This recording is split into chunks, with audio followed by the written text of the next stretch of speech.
Hey folks, in today's story, we're gonna hear about a woman who, the very second she signed her divorce papers, immediately canceled the 12 supplementary credit cards that were in her ex-husband's name. At that exact moment, he was busy booking a lavish engagement celebration costing $80,000 for his mistress. But a single sentence from the event coordinator froze him right in his tracks. Friends, in life there are crossroads we never wish to face, and divorce is perhaps one of the most painful. After 18 long years dedicated body and soul to her family, the only thing the protagonist of our story had left in her hands was a thin sheet of paper weighed down by countless bitter memories. The divorce decree. However, what makes this story exceptional isn't the tears or the desperate pleas. The story begins right at the instant her ex-husband hurriedly hops into a car with his mistress, turning his back on the woman with whom he had shared half his life. In that moment, there was no breakdown, only a terrifying silence. The silence of an iceberg of contained patience finally beginning to crack. Instead of sinking into sadness, this woman chose a different path. She transformed her pain into strength, her years of patience into a meticulously calculated plan to claim the justice she was owed.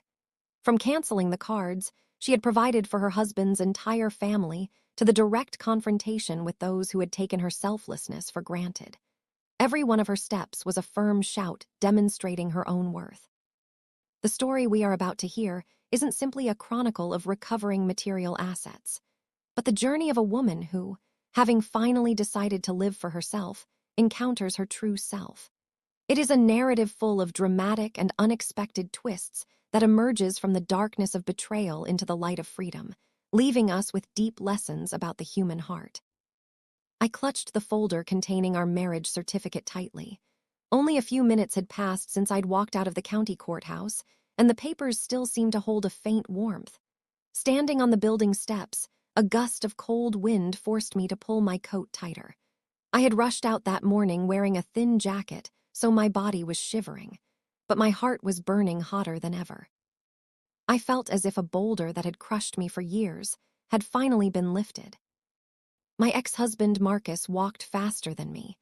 As soon as the formalities were over, he turned abruptly and hopped into a car parked at the curb. He didn't even roll down the window. Through the tinted glass, I managed to catch a glimpse of a young woman in a cream-colored coat sitting in the passenger seat. I didn't have to think hard to know it was his mistress. I didn't feel rage. On the contrary, I felt liberated. 18 years of marriage. From the first day full of hope to its collapse. It had come to an end today. I pulled out my cell phone and lit up the screen. My fingers, without the slightest hesitation, opened the banking app. Some time ago, my ex-husband Marcus had told me he needed liquidity for his landscaping business and asked me to apply for a main credit card in my name and several supplementary cards for him and his family. Back then, without thinking twice, I gave him 12 of them at once. One for him, one for my sister-in-law, and even several for his golf buddies. Thinking about it now, I was a genuine fool. I allowed them to play with my credit score like it was a toy while they spent without control. I entered the supplementary card management menu.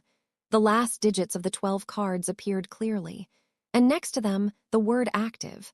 I stared fixedly at the card he used most frequently, the one ending in 4477. He always said those numbers brought him luck.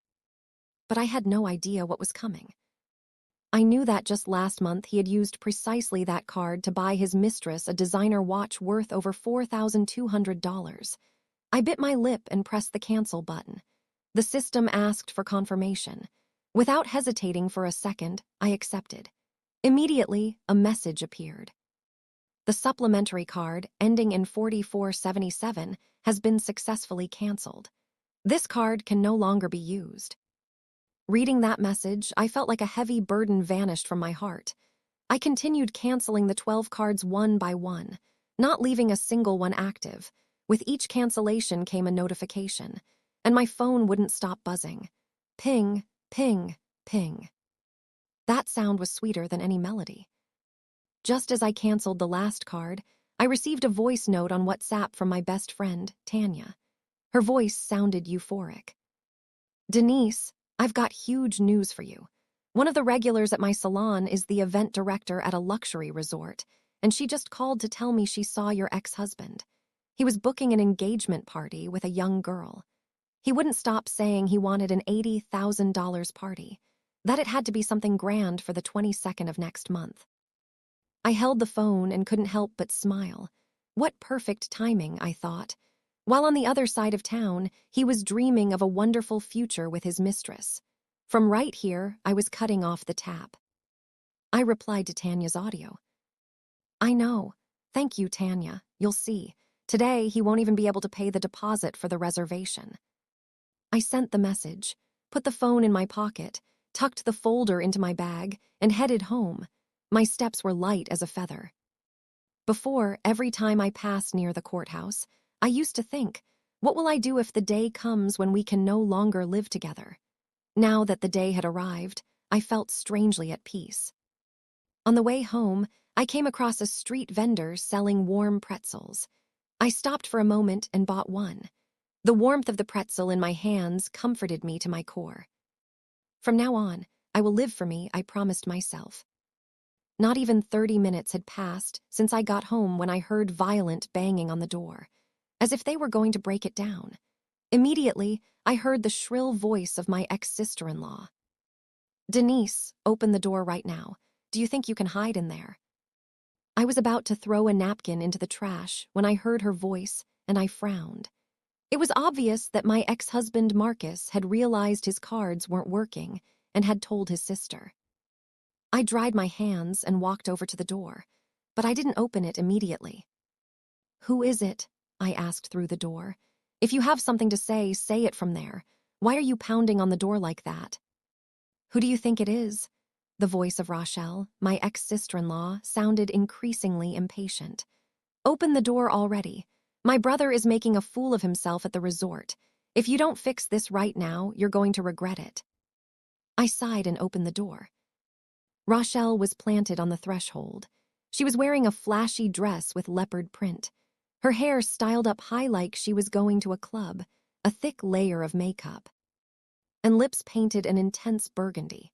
In her hand, she clutched a shiny handbag that I recognized instantly as one bought with my supplementary card. Before I could invite her in, she barged inside and tossed the bag onto the sofa. The metal chain hit the coffee table with a shrill noise, and my scared old dog hid under the dining table.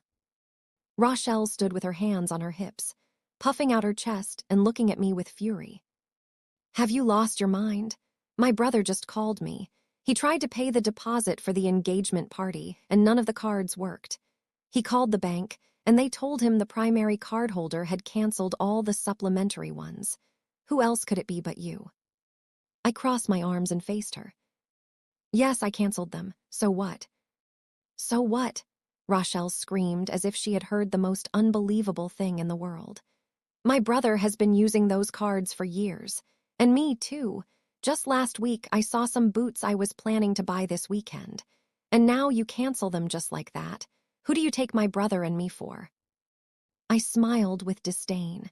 I went to my study and took a folder of documents out of a drawer. They were the original contracts from when the supplementary cards were issued. I had always kept them as proof just in case. I tossed the folder onto the coffee table and pointed at the text. Read it yourself. Right here it says clearly that the primary cardholder is me, Denise Patterson. The right to use the supplementary cards depends on the cardholder.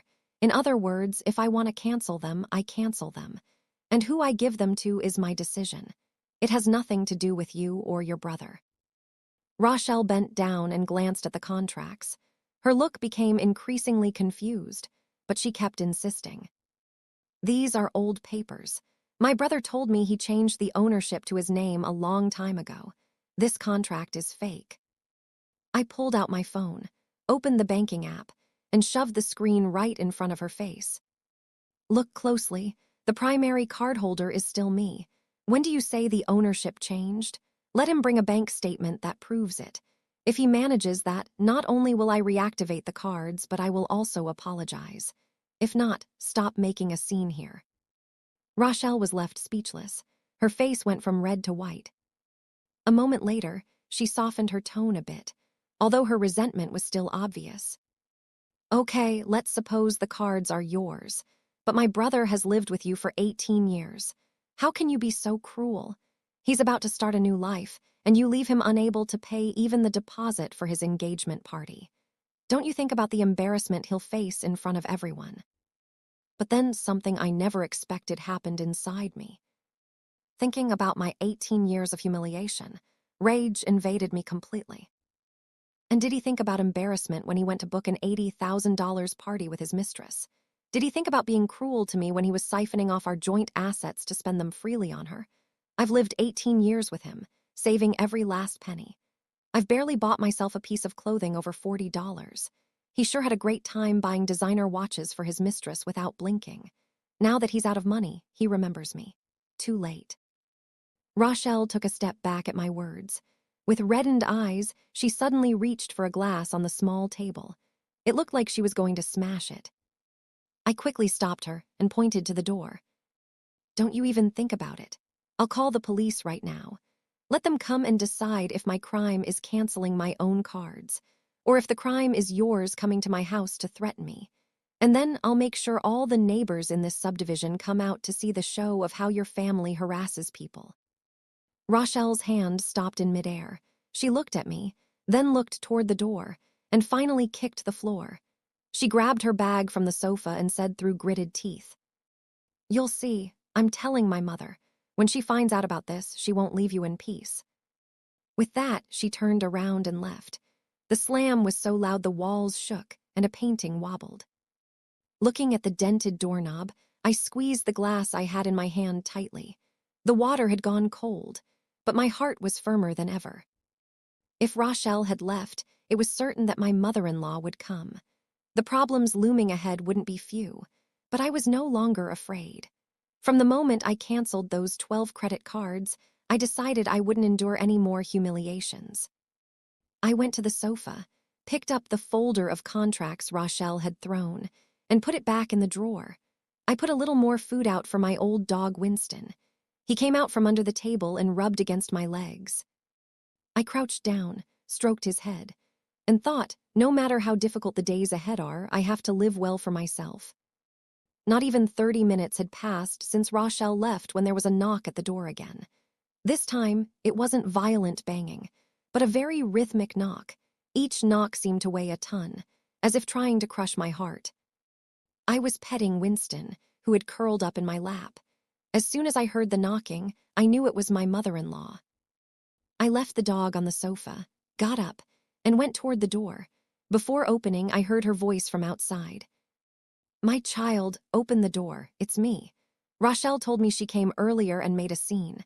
I've come so we can talk things over calmly."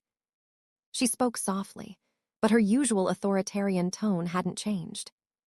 I undid the deadbolt. As soon as the door cracked open, my mother-in-law pushed it and entered. She was still wearing the dark purple wool coat I had gifted her 3 years ago and a gray silk scarf. In her hand, she held a cloth bag that seemed to contain something heavy. She walked into the house without taking off her shoes, leaving muddy tracks on the floor I had just mopped. I looked at the dirty footprints and felt a pang of annoyance, but I said nothing. After all, she was an elderly person. I decided to listen to what she had to say. My mother-in-law didn't look at me. She went straight to the center of the living room and set the cloth bag on the coffee table. With a dull thud, several oranges rolled onto the floor. She dropped onto the sofa, purposefully occupying the spot where I usually sat, and patted the armrest. "Denise, come sit here. I want to tell you a couple of things seriously." I dragged over a chair and sat facing her. I placed my hands on my knees and waited for her to speak.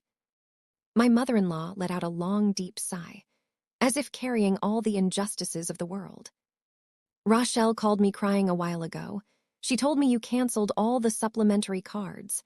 Marcus couldn't pay the deposit at the resort and had to beg people just to get a ride home. Tell me, how could you act in such an inconsiderate way?" I didn't answer. I waited for her to continue. Seeing my silence, she went on. "Marcus made a mistake. Yes, cheating on you with that girl is his fault, but all men when they're young can do something foolish. Besides, you've lived together for 18 years. There's some affection left, isn't there? How could you cut him off like that? He's used those cards for years. If you cancel them all of a sudden, what kind of image is a businessman like him going to project? Hearing this, I couldn't help but frown. Mother-in-law, he didn't do something foolish. He committed adultery, and those cards are in my name. I cancel them when I want. It has nothing to do with the image he wants to project. If he wanted to keep up appearances, he shouldn't have bought designer watches for his mistress with my card, nor booked an $80,000 wedding, and he certainly shouldn't have siphoned off our joint assets. What a way to talk. My mother-in-law slammed the table hard. The teacup sitting on it rattled. Adultery? That girl is young and affectionate. Marcus has a good time with her. What can we do? Besides, in 18 years, you haven't been able to give him a child. If Marcus has a strong, healthy son with her, it will be a blessing for our family. Is it so hard for you to be a little understanding? Those words infuriated me completely. I got up, went to my study, and took out of the drawer the folder of receipts I had kept, the ledger of household expenses, the invoices from the landscaping business, and the proof of the transfers my ex-husband had made to his mistress.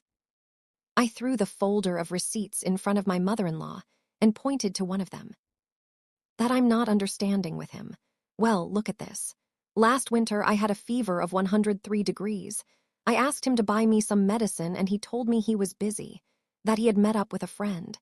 Do you know what the result was? That same day, he transferred $200 to that woman so she could buy new shoes. Is this something I should understand? My mother-in-law picked up the receipt, looked away, and put it back on the table. She kept insisting. Surely he had something important with his friend. And $200 isn't that much money. Men need to carry some money in their pockets to move in society. Not that much money? I grabbed another receipt. Well, look at this. Last year for Father's Day, I bought him a jacket worth over $90, and he told me it was too expensive to return it. But that same day, Marcus bought that woman a necklace worth almost $850 because that didn't seem expensive to him. And look at this, too. I pointed to the business ledgers. The starting capital for this landscaping company was $5,000 that my family contributed. For years, I've been the one keeping the books, scheduling the jobs, and managing the business every day. There is nothing I haven't done, and Marcus has been siphoning money from the business to his personal account, penny by penny. Do you know how much he has diverted? More than $80,000.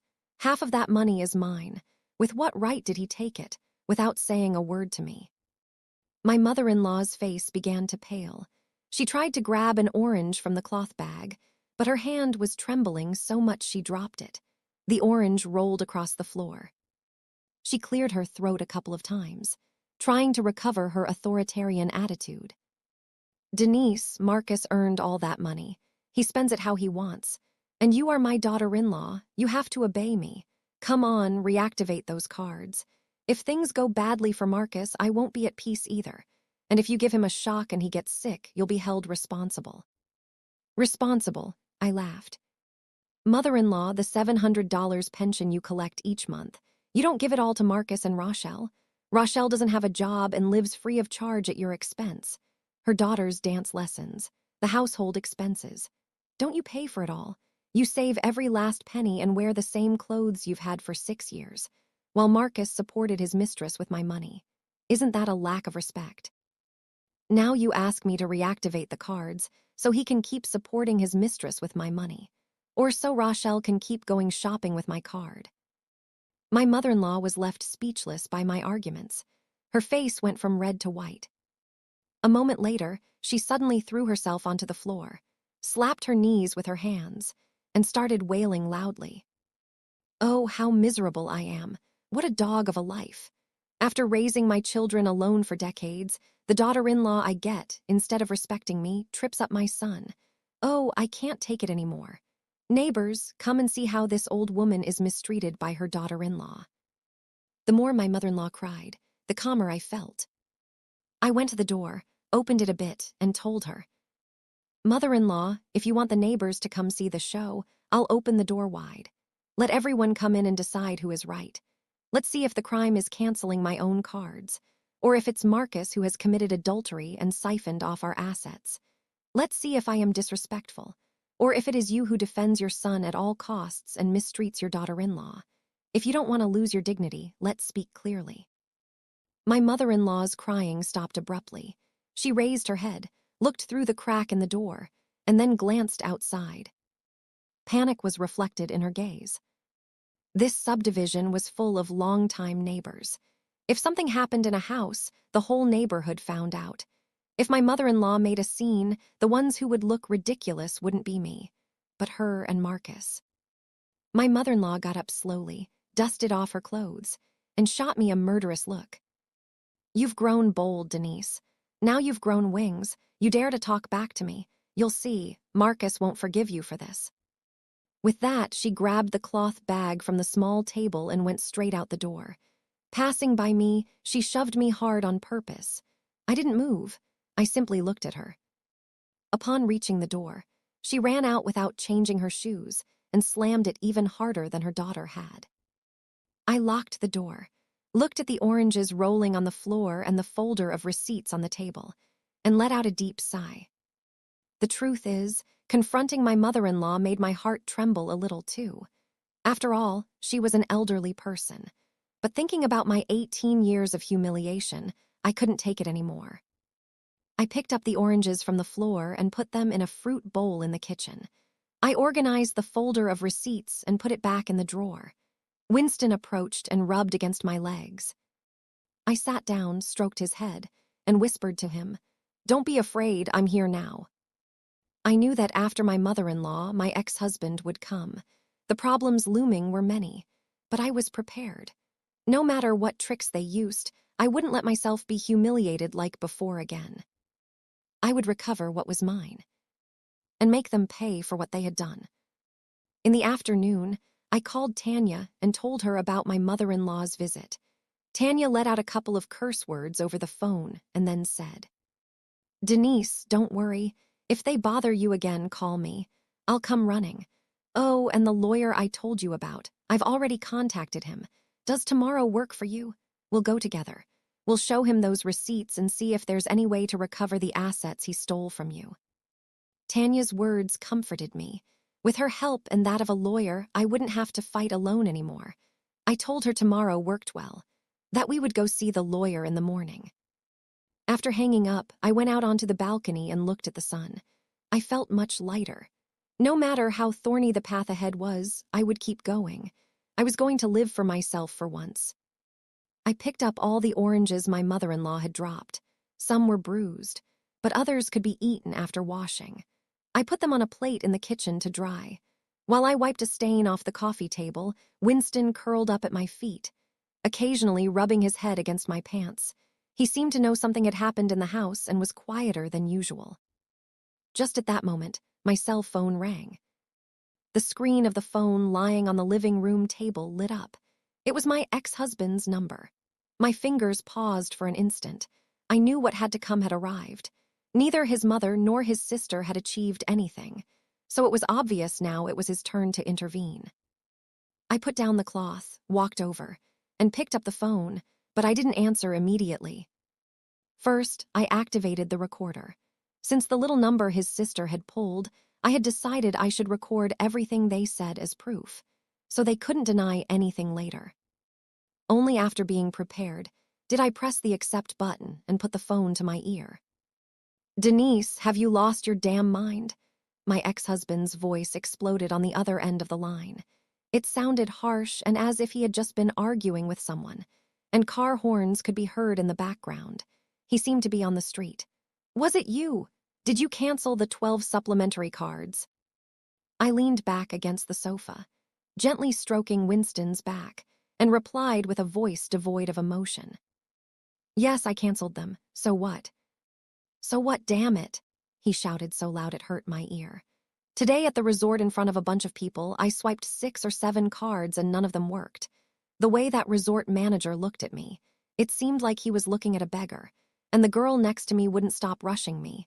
Do you know the embarrassment I went through? You did it on purpose, didn't you? You can't stand seeing me happy." I laughed. Winston was startled by the shouting coming from the phone. I quickly petted him to calm him down. Yes, I did it on purpose. And did you think about my happiness when you went to book an $80,000 engagement party with your mistress? When you were buying her $4,200 watches and $850 necklaces with my credit card? Didn't you think that I was still wearing an old coat from 4 years ago? When you siphoned more than $80,000 from the landscaping business to your personal account? Didn't you think that half of that money was mine? Stop talking nonsense, my ex-husband interrupted me. His voice was loaded with panic and rage. I've used those cards for years. They're like they were mine. If you wanted to cancel them, at least you could have told me. Do I even exist to you? Do you have any affection left? Affection, I repeated that word. My heart didn't feel even the slightest flutter. It just seemed ridiculous to me. When I caught you hugging your mistress in the garage, did you think about affection? When I had a 103-degree fever and asked you to buy me medicine, and you told me you were busy drinking with a friend while you took that woman to a restaurant, did you think about affection? It's too late to talk about affection now. He was left speechless by my answer. His voice became harsher, threatening. Denise, listen to me well. Reactivate those cards right now. If not, you're going to regret it. I know you still have those receipts. Do you think those scraps of paper will serve as proof? We're already divorced and the division of assets is done. Don't you even think about getting another cent out of me. I held the phone and listened to his screaming. The little red dot of the recorder blinked, registering every one of his pleasantries. I said calmly, whether the division of assets is done or not isn't decided by you. I've hired a lawyer, and tomorrow I'm meeting with him. We'll see then. Let's see if the $80,000 you diverted and the money you spent on your mistress with my card are considered marital assets or not. And don't even dream about me reactivating the cards. They're mine, so I give them to whoever I want. Who do you think you are? A lawyer? You dare to hire a lawyer? My ex-husband's voice denoted panic, but he kept trying to act tough. Denise, don't push it. My mother told me. If you don't reactivate the cards, we'll come to your house every day to make a scene. We'll make sure the whole subdivision finds out what kind of harpy you are. A woman who, even after divorcing, tries to fleece her ex-husband. Let's see if you can show your face on the street after that. Then come. My voice turned cold. The last time your sister came to make a scene, I didn't call the police out of respect for you. If you all come back, I'll call 911 directly. And then we'll see. Let's see if the crime is canceling my own cards or if it's your family coming in a mob to cause a disturbance. Then not only the neighbors, but also the police will find out what your family is really like. Let's see who ends up more embarrassed. Silence fell on the other end of the line for a few seconds. Then I heard a dry thud, as if he had smashed the phone against something. It was followed by his curses loaded with rage. Denise, you witch, I was blind. How could I end up with someone like you? You'll see, this isn't going to end like this. I won't let you live in peace. Despite his threats, I didn't feel even the slightest fear. On the contrary, I felt relieved.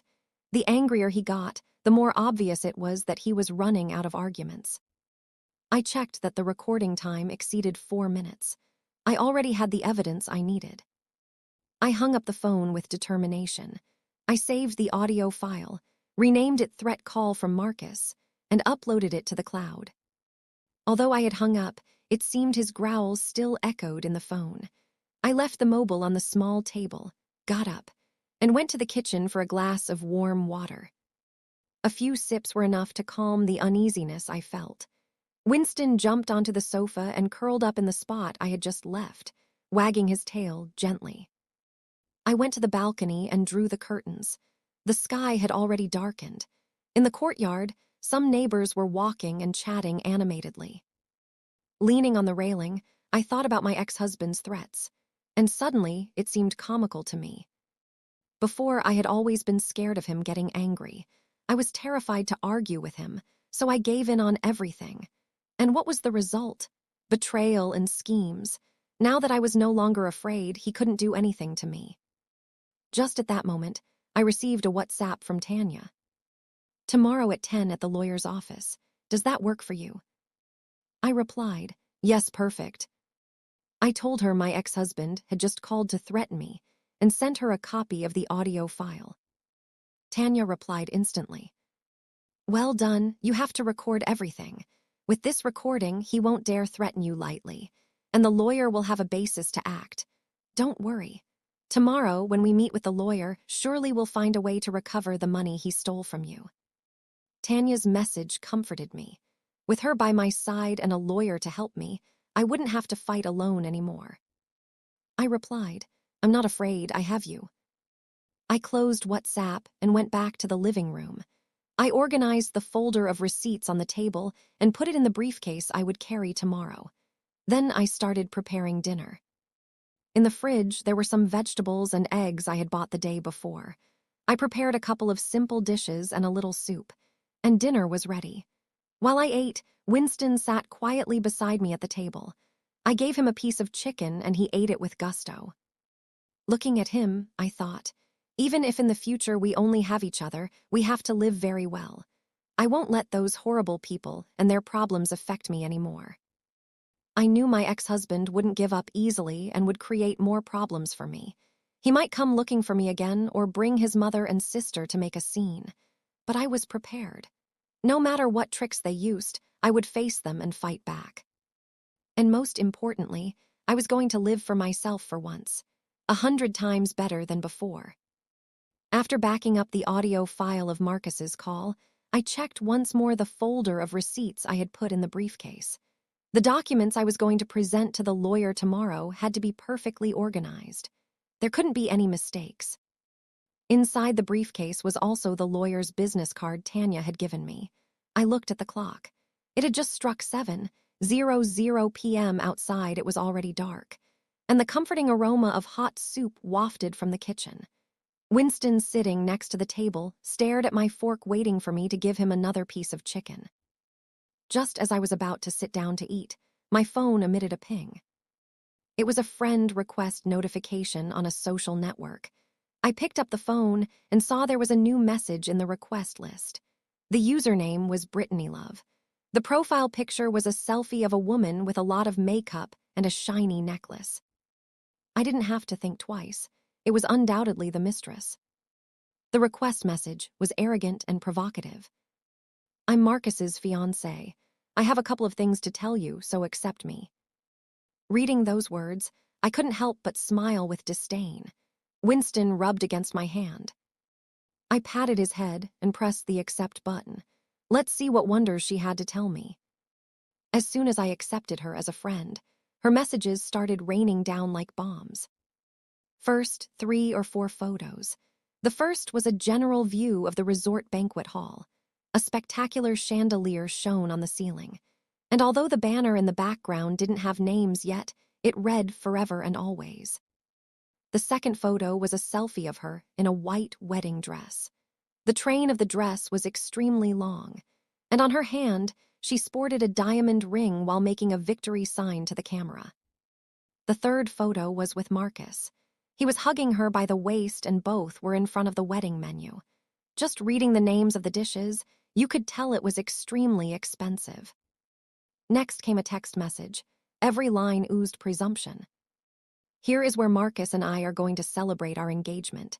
He said he's going to spend $80,000, so I have a top-notch wedding. Look, my wedding dress is designer and costs over $25,000, and this ring $22,000. Marcus says it looks beautiful on me. Surely in 18 years with Marcus, you've never seen such a luxurious place. I took a spoonful of soup and slowly typed my answer. My tone was extremely calm. What a pretty place. The dress and ring also look very expensive, but I have a doubt. Are you paying for it or is Marcus? If he's paying, if I were you, I'd be careful. Yesterday, he called me desperate because he couldn't even pay the deposit for the reservation. He swiped 6 or 7 cards and none worked. Do you really believe he has $80,000? Not even 10 seconds had passed since I sent the message when she replied. Every letter denoted urgency. Don't talk nonsense. Marcus has a lot of money. His business is going wonderfully. It's impossible he doesn't have money. You're just jealous and can't stand seeing us happy. That I'm jealous of you. It seemed increasingly comical to me. I've lived with Marcus for 18 years. I know what kind of person he is better than you. His business barely stays afloat. Last year, he even diverted over $80,000 to his personal account. Who do you think he diverted that money for? And the money with which he bought you the dress and the ring probably was charged to my supplementary credit card. Oh, by the way, I canceled that card. He won't be able to use it anymore, even if he wants to. This time, her answer took a while to arrive. A minute passed before a single sentence appeared. Liar, Marcus told me those cards were his, that you had canceled them out of spite. And he also told me that in the divorce, the division of assets was already closed. So don't even think about getting another cent out of him. Division of assets closed. I put down the phone and sent her a screenshot of the bank statement I had saved previously. Look at this. On May 20th of last year, he transferred $4,500 to your account. Concept for your expenses. On June 30th, another $2,500 concept for the bag. All this money was our marital assets. He sent it to you without consulting me. Do you call that a closed division?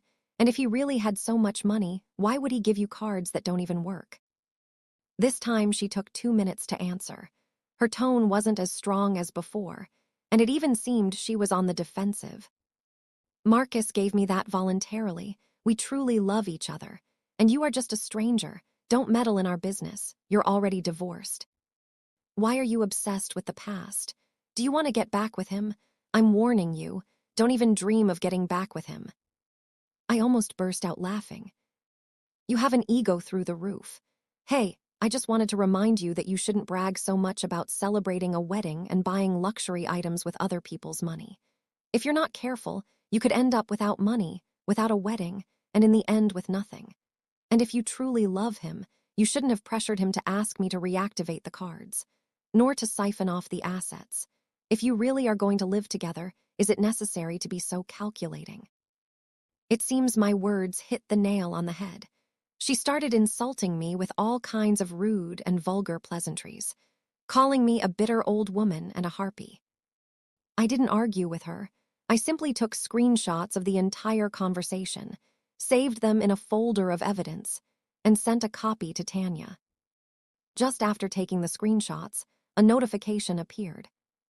This user has removed you from their friends list.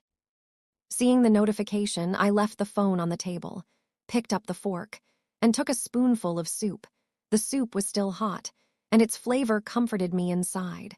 Finally, I gave a piece of chicken to Winston, who ate it with pleasure.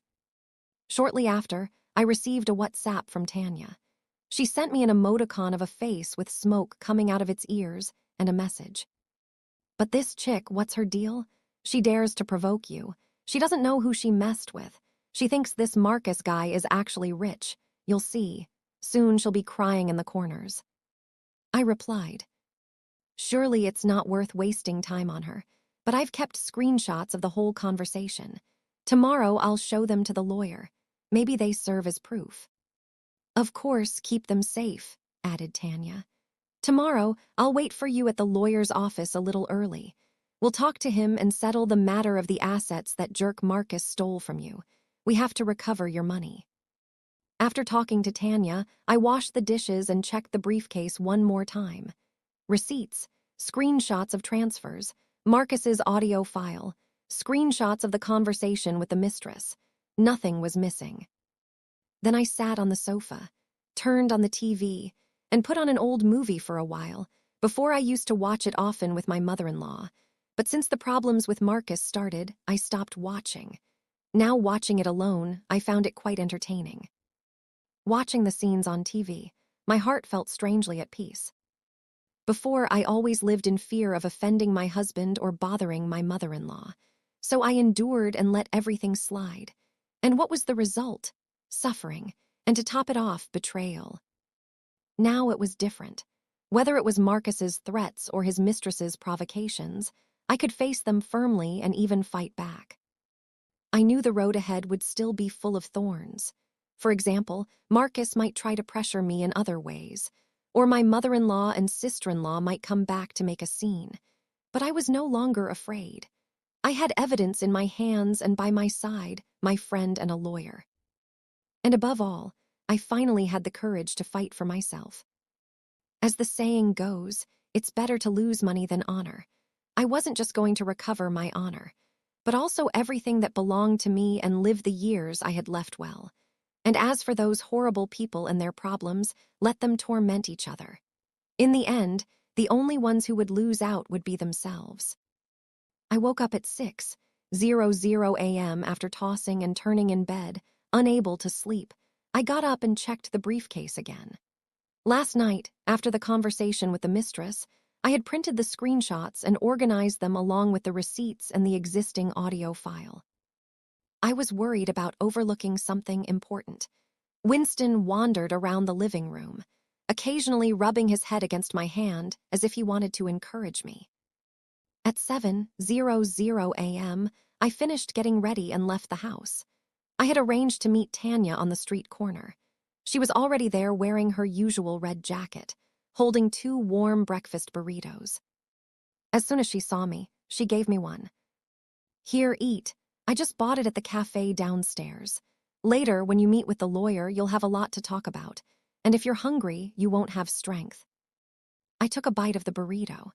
The intense flavor of the eggs and bacon comforted me to my soul. No one like you.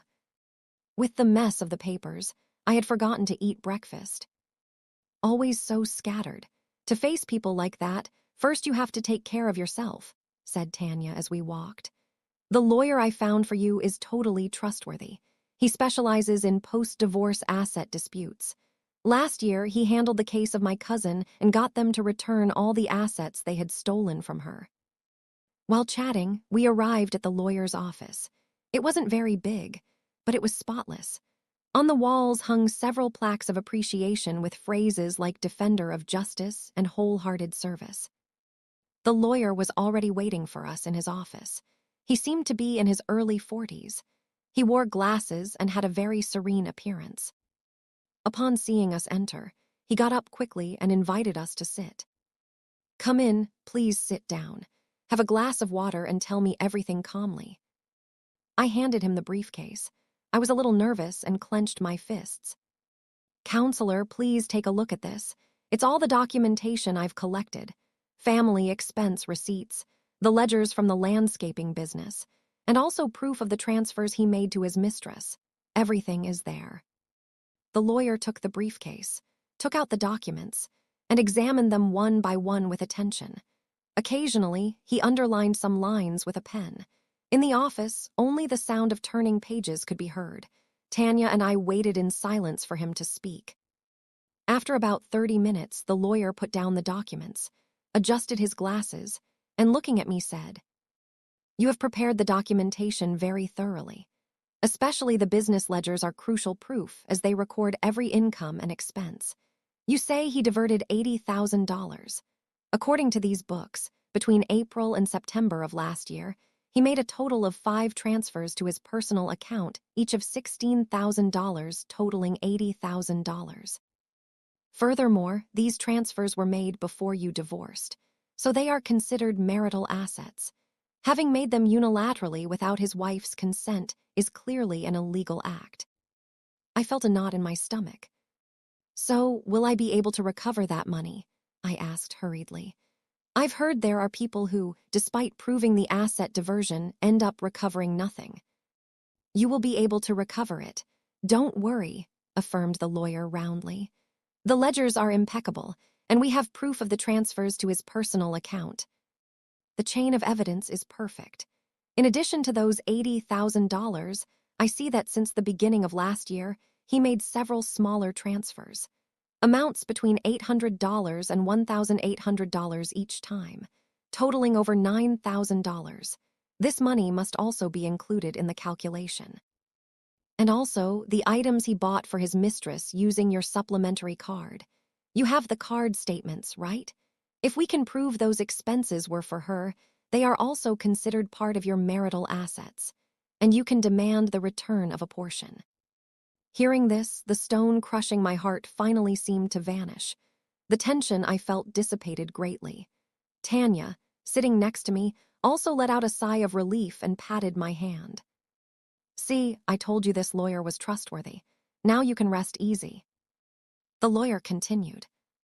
The next step is to obtain all the information from his personal account.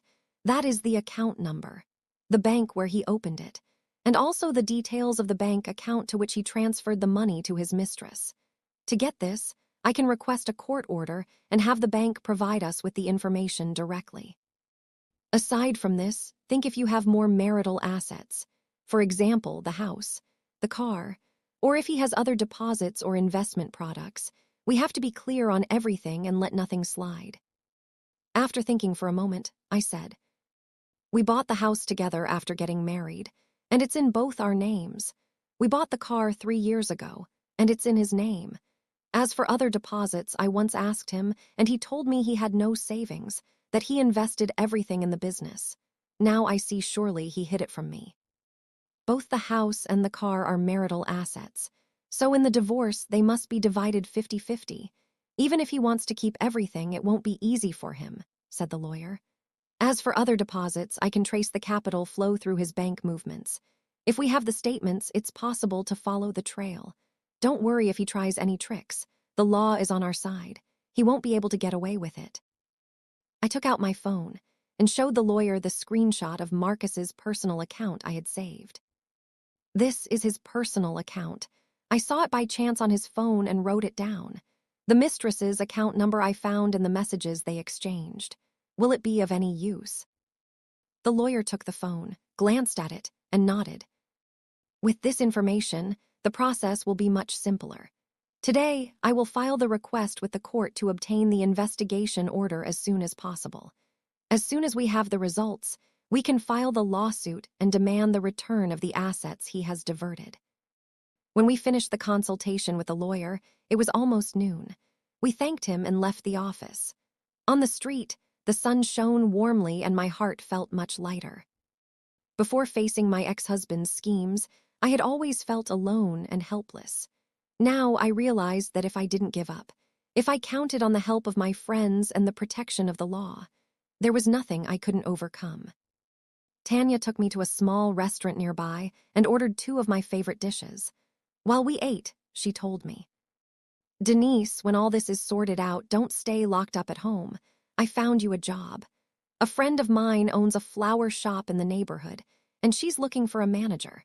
The pay is good, and since you already managed your husband's landscaping business, I'm sure you'll do great. My heart skipped a beat. I had already thought that after the divorce, I should look for a job to earn a living by myself and not depend on anyone. That Tanya proposed it to me now fit perfectly with my plans.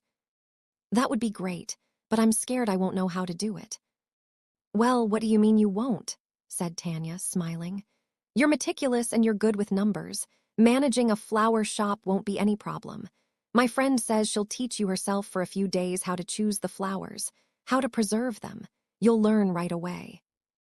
Listening to Tanya, my worries dissipated greatly. She continued, my friend says if it sounds good to you, tomorrow you can stop by the store to talk. If you like it, you can start working next Monday. You don't have to decide now, but at least go take a look. Sounds perfect to me. A stone was lifted from my heart. Before, I had always worried about being left without a job and without income after the divorce. With this opportunity, I didn't have to be afraid. Tanya took another folder out of her bag and handed it to me. And the papers you prepared with the lawyer, I made copies. There are several, one for the lawyer, another for you, and the rest as backup in case they're needed later. I also spoke with the lawyer. The request for the investigation order is already underway and will take about 3 or 4 days to come out. As soon as it is, he'll call you. I took the folder. Inside, the documents were perfectly organized and each copy was labeled. Receipts, transfers, audio backup. Seeing all this, I felt deep emotion. Tanya, thank you so much. Without you, I don't know what I would have done. What nonsense are you saying? Said Tanya, smiling. We've been friends for 20 years. How could I not help you at a time like this? You helped me too when I had a hard time. Now it's my turn. And that wretched ex-husband of yours and his family need to get what they deserve. We can't let them get away with it. Then Tanya took my phone and opened the audio file. Oh, and the audio you recorded of Marcus and Rochelle threatening you. I've uploaded it to the cloud. I put a password on it so no one else can see it. Don't worry. If they bother you again, keep recording. All that is evidence the lawyer can use." I nodded. I felt much calmer. With a friend like Tanya helping me, a trustworthy lawyer, and a job in sight, I was no longer the submissive housewife of before. In the afternoon, Tanya accompanied me to the flower shop. The place wasn't big, but it was spotless. The flowers were organized with the arrival date clearly visible. The owner, a woman in her 40s, was very kind. As soon as she saw me, she smiled. "You're Tanya's friend, right? She told me you're very meticulous, that you're good with accounts and management. I need a trustworthy manager. So if it sounds good to you, we can work together." I talked with the owner. She explained the daily operation of the store. For example, in the morning, you have to go select fresh flowers. At noon, restock the products. And in the afternoon, take inventory and keep the books. They were tasks similar to what I did in the landscaping business, so I felt I could do it. Upon finishing talking, I told her, "Boss, I accept the job. Next Monday I start." The owner was very happy and took my hand. "That's great. With your help, you'll take a huge weight off my shoulders." Leaving the store, Tanya grabbed my hand and smiled. "See, I told you you could do it. Now everything is on track. You have a job. The evidence is being collected. From now on, things can only get better." Looking at the people coming and going on the street with the sun shining warmly, my heart filled with hope. Before I thought divorce was the end of the world.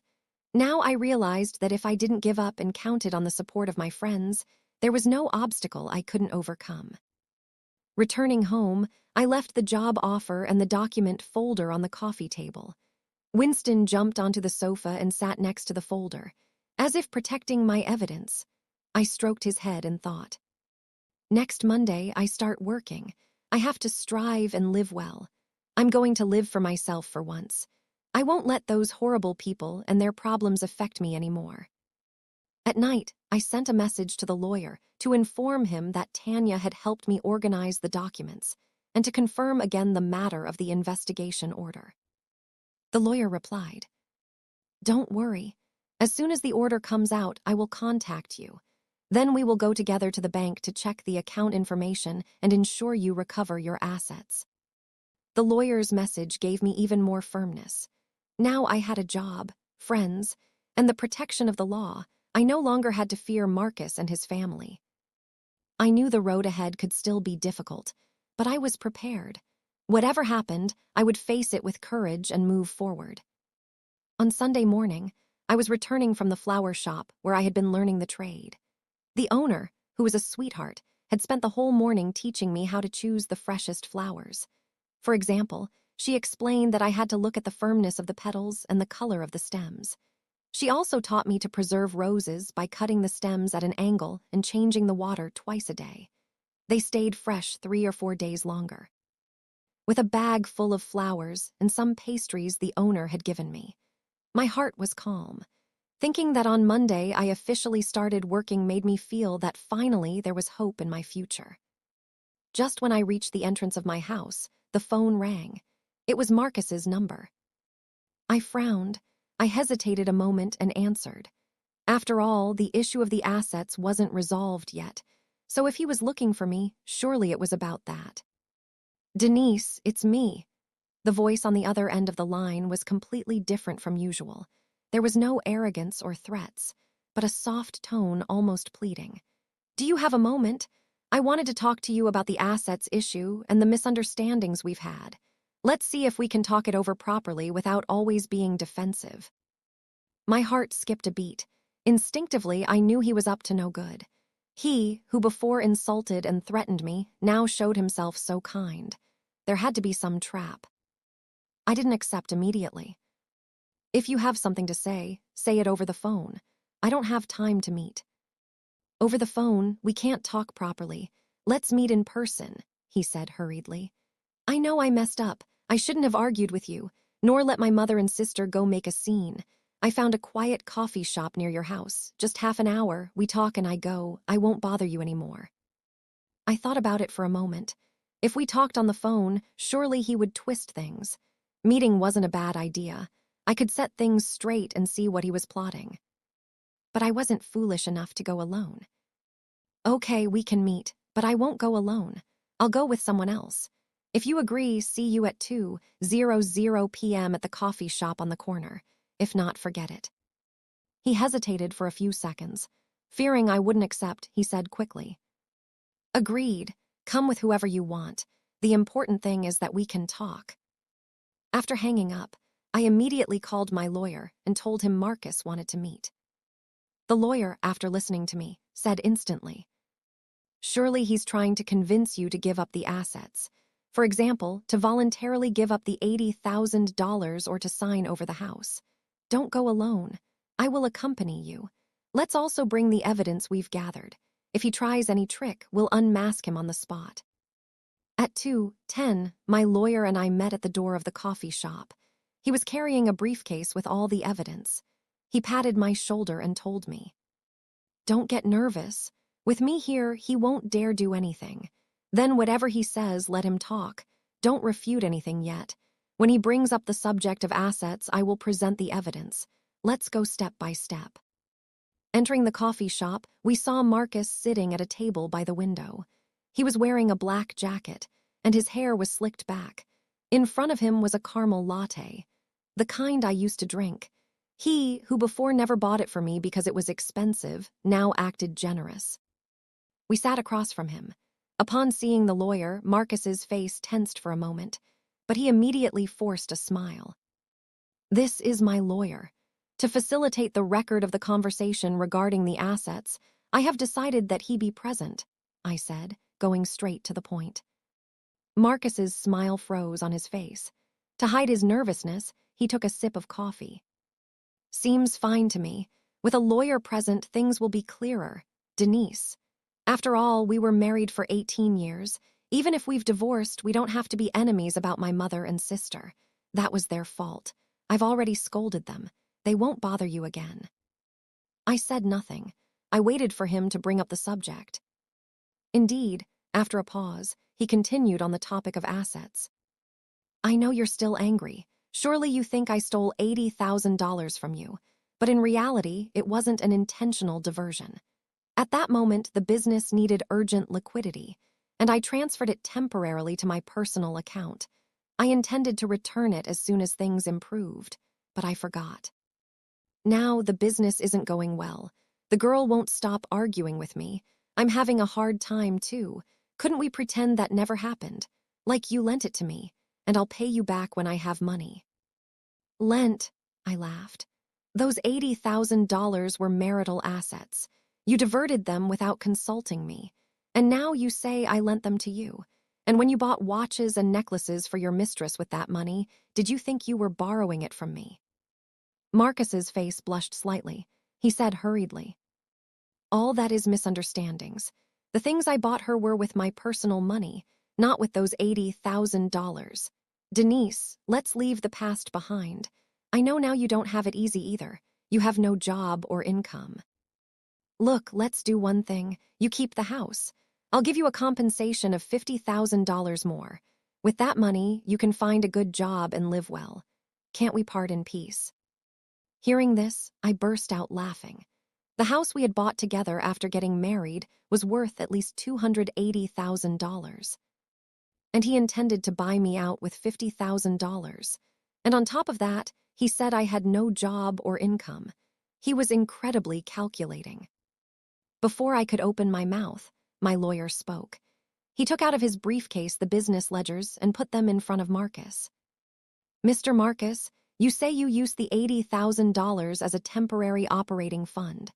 However, according to the books, between April and September of last year, you made a total of 5 transfers to your personal account, each of $16,000. And after each transfer, there is an expense of a significant amount. For example, on April 18th, you transferred $16,000. And on April 20th, you transferred $4,500 to Miss Brittany. On May 12th, you transferred $16,000. And on May 14th, you bought a watch worth over $8,000. All the records are here. How do you explain it? Marcus picked up the ledgers. His fingers were trembling, and his face was getting paler and paler. His voice also started to shake. Those are normal business expenses. I didn't spend it on her. Normal expenses. The lawyer took out other bank statements. This is the statement of your personal account provided by the bank. Between April and November of last year, you made Miss Brittany a total of 9 transfers totaling over $45,000. The source of this money is the $80,000 you transferred from the joint account and the items you bought her with the supplementary card, which total over $15,000. All receipts are registered at the bank. Do you still maintain they are normal expenses? Marcus, looking at the evidence on the table, started to shake. His kind attitude had completely disappeared, and his voice had become louder. Denise, do you really have to go this far? What do you gain by fighting me for a miserable $80,000? After all, we were married. Can't you yield a little? Yield? I looked at him. My heart didn't feel even the slightest flutter. If I yield, who yields to me? I lived with you for 18 years, saving every last penny, while you cheated on me. You diverted our assets and treated me like a fool. And now you ask me to yield. Do you really believe that's possible? The lawyer continued.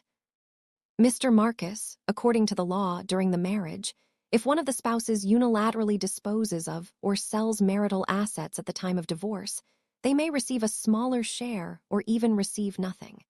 You have diverted $80,000 of marital assets and used them for the benefit of a third party. It is a clearly illegal act. Currently, my client demands the full return of the $80,000 and the division of the house and the car. If you do not agree, we will file a lawsuit. Then, not only will you have to return the money, but also cover the court costs, and your credit history will be affected. Marcus's face went completely white. He slumped in the chair looking at the evidence on the table and was left speechless for a good while. A moment later, he suddenly stood up, pointed at me, and shouted, Denise, you harpy, I knew you didn't come with good intentions. You just came to take my money, you'll see. This isn't going to end like this. With that, he grabbed his jacket and left, slamming the door. He didn't even pay for the coffee.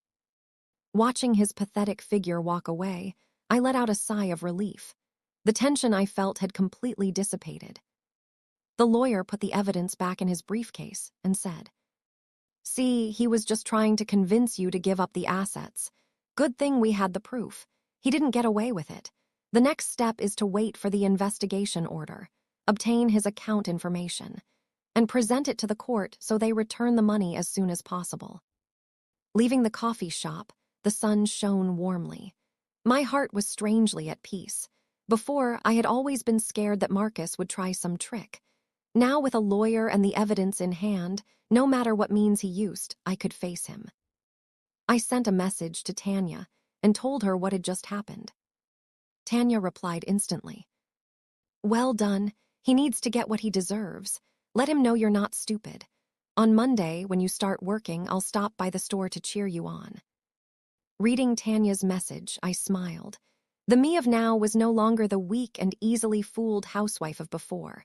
I had the support of my friends, the protection of the law, and a new job about to start. I firmly believed that from now on, things could only get better. I wouldn't let those horrible people and their problems affect me anymore. I was going to live for myself for once in a truly brilliant and free way. Returning from the coffee shop, I held the folder with the impeccably organized evidence. As soon as I entered the house, Winston ran to greet me, rubbing against my legs and wagging his tail. I left the flowers the store owner had given me in a vase and put a little more food out for the dog. Watching him eat with his head, down made the discomfort Marcus's little number had left me dissipate little by little. Just as I finished tidying up, I received a call from Tanya. As soon as I answered, she asked, How did the meeting with your ex-husband go? He didn't try any nonsense, did he? I smiled and told her everything that had happened that afternoon. How Marcus had tried to act nice so I would give up the assets, and how he had been left speechless and fled pathetically when the lawyer presented the evidence. Tanya, listening to it, laughed out loud. He deserves it. Let's see if he drops those smart aleck airs. Oh, I have to tell you something. The resort manager I told you about, the regular customer at my salon. She came to get her hair done today, and I brought up the subject of your ex-husband's engagement party. Turns out she is in charge of that event, so she knows all the details of the reservation. Do you want me to ask her for anything specific? My heart skipped a beat.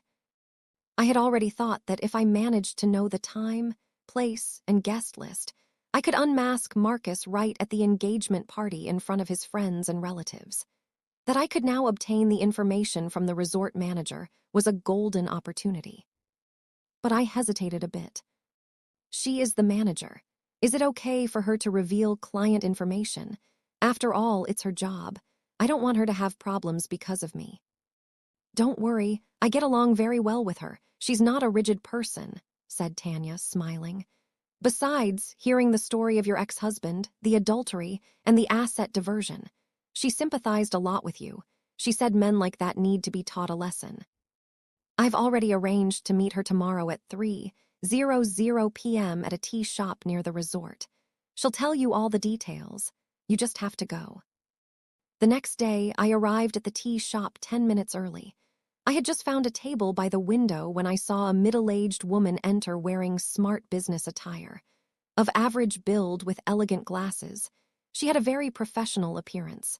Undoubtedly, it was the manager. I got up quickly and greeted her. Hello, Director. I'm Tanya's friend. The manager smiled, sat down, ordered a tea, and went straight to the point. Hello, Tanya has already updated me. Don't worry. Within what the resort rules allow, I will help you however I can. Your ex-husband's engagement party was booked on the 15th of last month. It will be held in the largest ballroom of our resort.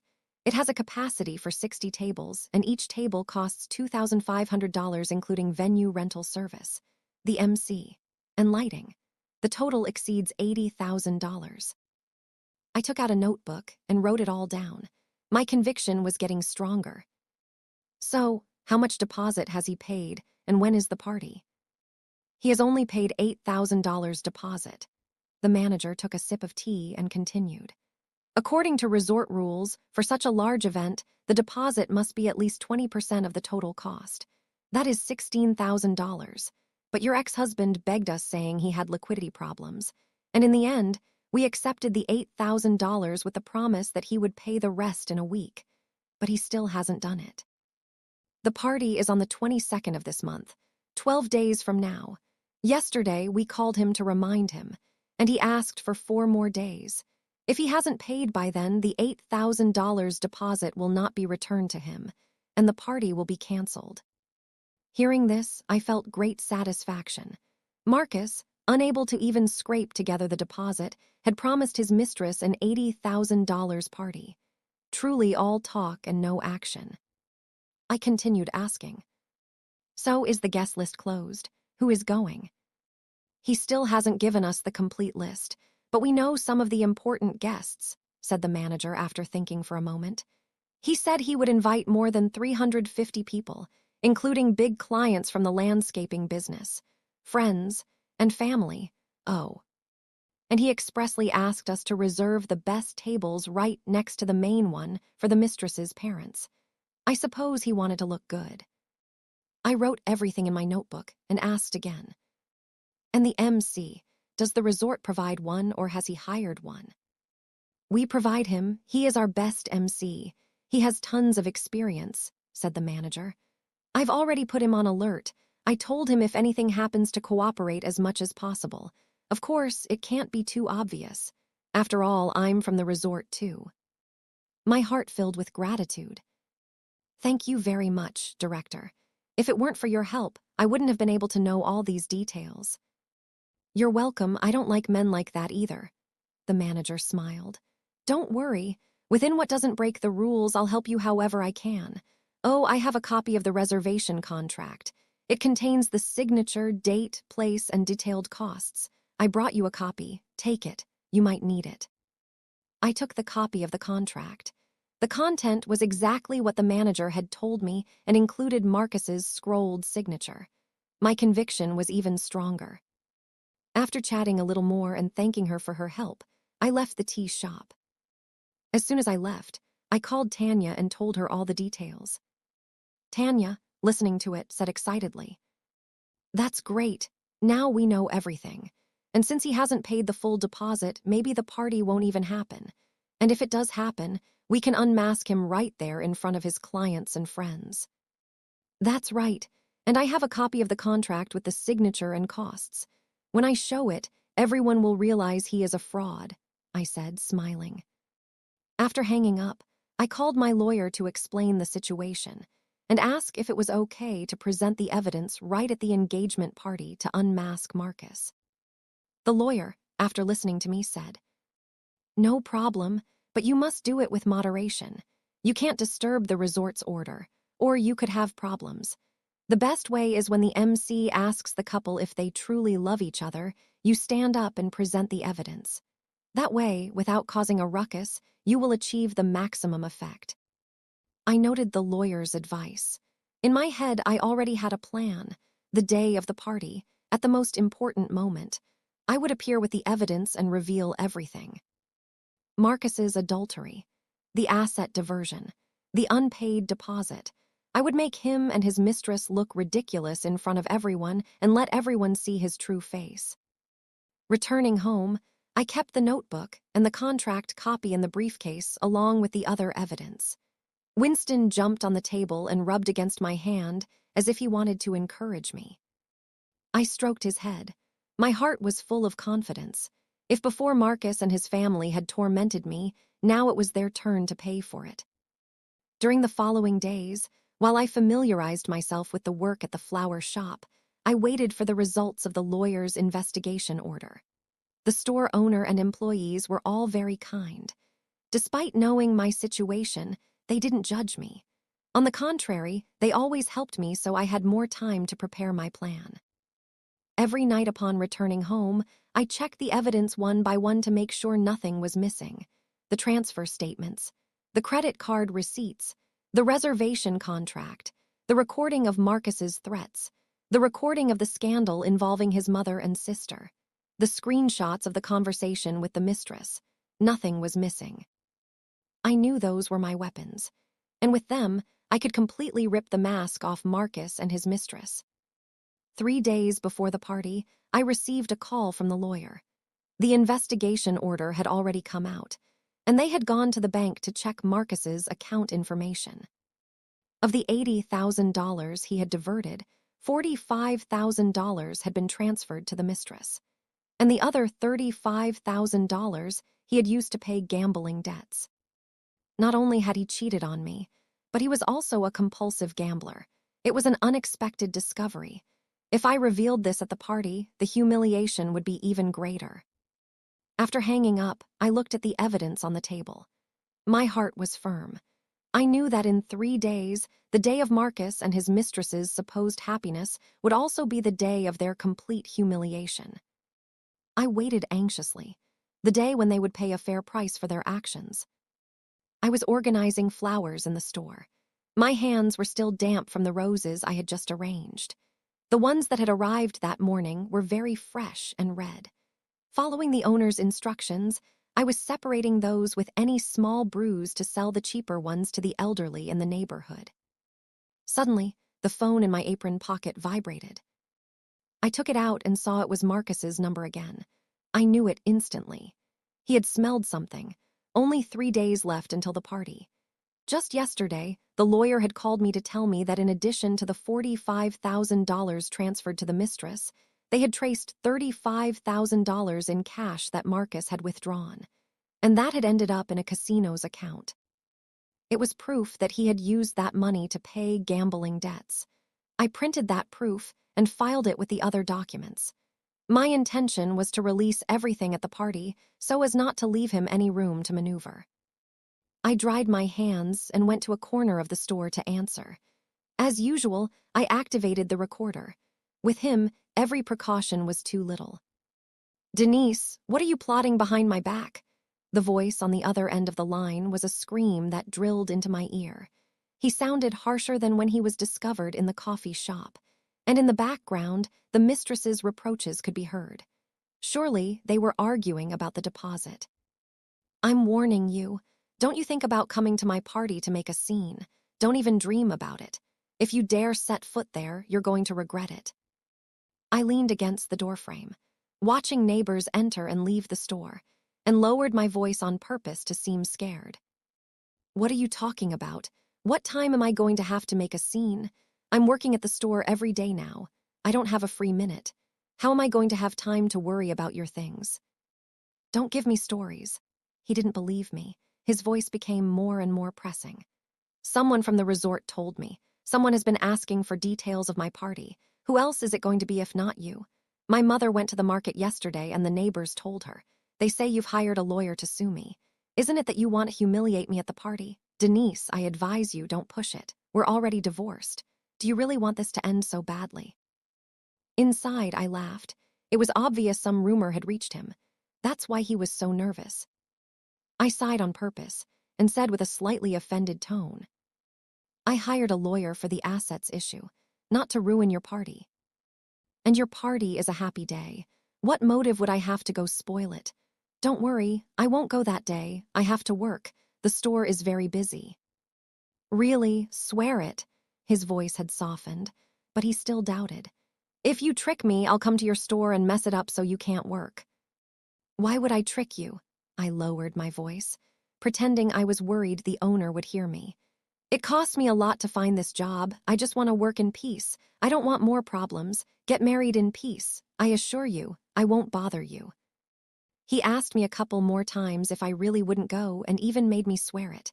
I coyly told him, I swear I won't go.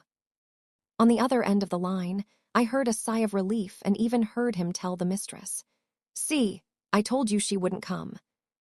I almost burst out laughing.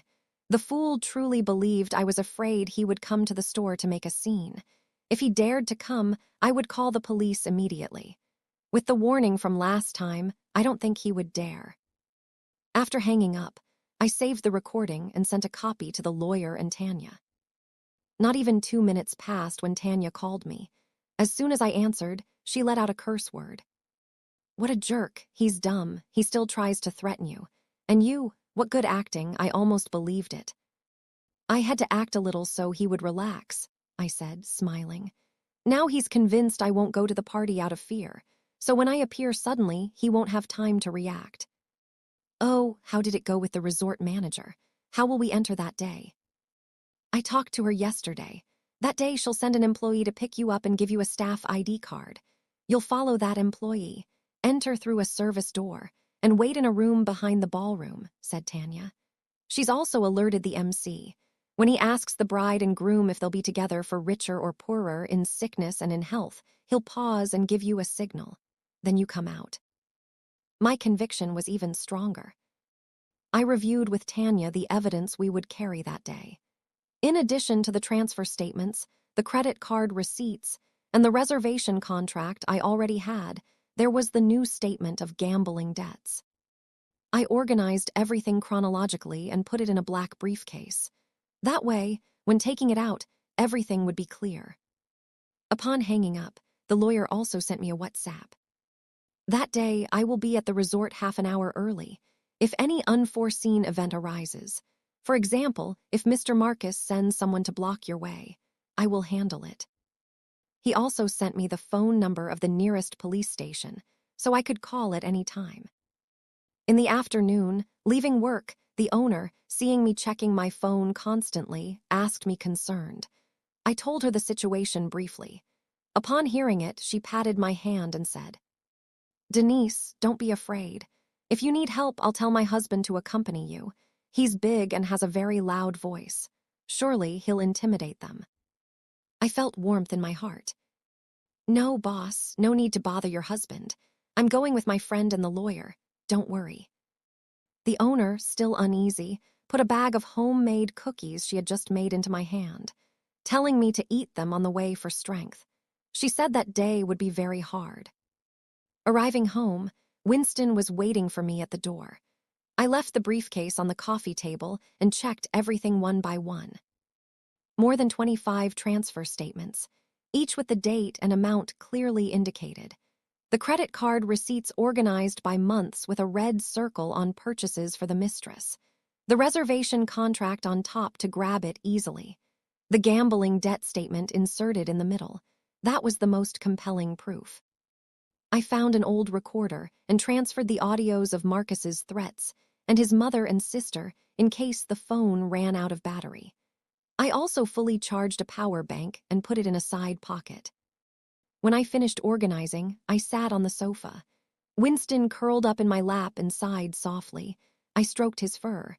I didn't feel a shred of nervousness. Before, Marcus's threats kept me awake. Now, instead, I was very calm and even felt a certain anticipation for that day. I knew that day would not only be the day I unmasked his true face, but also the day I would completely break with my past and start a new life. He wanted to show off with his party, marry in style with his mistress. I, in front of everyone, was going to reveal his true face.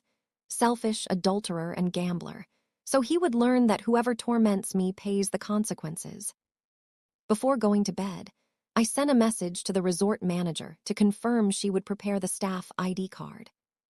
The manager replied, "Don't worry, everything is ready." I put down the phone, and looking at the moon through the window, I thought, "You'll see, soon your cover will be blown." That morning, I got up earlier than usual. I chose a dark, elegant blazer and a light blue blouse underneath. I didn't want to draw attention, but not look disheveled either. I just wanted as calmly as possible to say what I had to say. Before leaving the house, I checked the briefcase 3 times. The transfer statements, the credit card receipts, the reservation contract, the debt statement, the recorder, the power bank, nothing was missing. Winston, sitting at the door, rubbed against my shoes as if wanting to encourage me. I stroked his head and whispered, "I'll be right back." As we had agreed, I arrived in the vicinity of the resort an hour early. The lawyer was already waiting on the sidewalk with a black leather briefcase containing copies of all the evidence. A few minutes later, Tanya arrived. So I wouldn't get tired of standing, she had brought a small folding chair. The 3 of us entered a nearby cafe and sat for a while. The lawyer reviewed the plan with me one more time. Then follow the employee. Enter through the service door and wait in a corner behind the ballroom. When the MC gives you the signal, stand up, but without rushing, and present the evidence one by one. First, the reservation contract, then the transfer statements, and finally play the audio. Don't lose the rhythm. At 10:30, the employee sent by the manager arrived.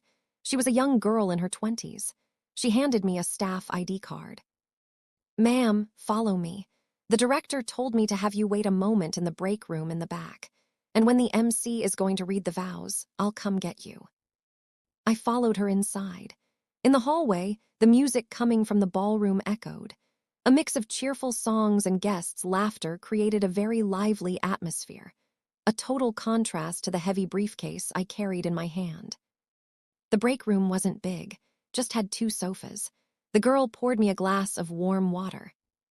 "Don't get nervous. The director told me if anything happens to call her." I nodded and took the glass. My hands were a little cold, but my heart was steady. The ones who should be nervous weren't me, but the couple on stage performing a farce.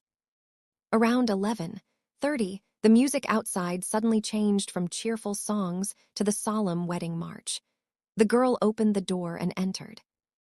"Ma'am, the bride and groom have already entered. In 10 minutes, the MC will read the vows." I got up, moved my fingers, and left the briefcase zipper slightly open to be able to pull out the evidence easily later. A moment later, through the crack in the door, I heard the MC's voice. It was a warm and clear voice. "Ladies and gentlemen, dear friends, today is the big day for the groom and bride. In the presence of so many family and friends, I ask you both, do you swear that in the future, for richer or poorer, in sickness or in health, you will always be by each other's side, never abandoning one another?" It was the moment. I felt a knot in my stomach. Quickly, I followed the girl out of the break room and stealthily entered the ballroom through a back door. The guests in the back rows were almost all looking at the stage, so they barely noticed me. I advanced slowly down the aisle. About 20 or 25 feet from the stage, the MC asked again, Groom and bride, do you swear? Marcus, in an impeccable suit and a radiant smile, was about to open his mouth. I do not agree. I cleared my voice. It wasn't a shout, but loud enough for the people around to hear me. He does not agree. He hasn't even paid the deposit for this party. With what right is he going to swear not to abandon anyone? My words caused a deathly silence in the hall. The music stopped and all eyes fixed on me. Marcus's smile froze on his face. He turned to look at me with eyes wide as saucers and said with a trembling voice, "Denise, what are you doing here? You said you wouldn't come." And you believed it. I advanced step by step until I stood below the stage. I took the reservation contract out of the briefcase and showed it to everyone. Look at this contract here. It specifies clearly that the total cost of this party exceeds $80,000 and that the deposit to be paid was $16,000. But he has actually only paid $8,000. And as of today, he still owes the remaining $8,000. Yesterday, the resort was calling him to claim them, warning him that if he didn't pay, the party would be canceled. He told the bride he would give her an $80,000 party and told everyone he was a successful man. But in reality, he couldn't even gather the deposit. If this isn't deceiving you, what is? Below the stage, a commotion broke out immediately. The guests began to murmur. Really? Celebrating a party without having paid even the deposit? What a fraud. The mistress in her white wedding dress was about to have all her makeup run. She grabbed Marcus by the arm and whispered, "Marcus, is what that woman says true? You told me you had paid the full deposit." Marcus, nervous, pointed at me and shouted, "Liar, I paid it all a long time ago. That contract is fake. You just came here to make a scene." Fake?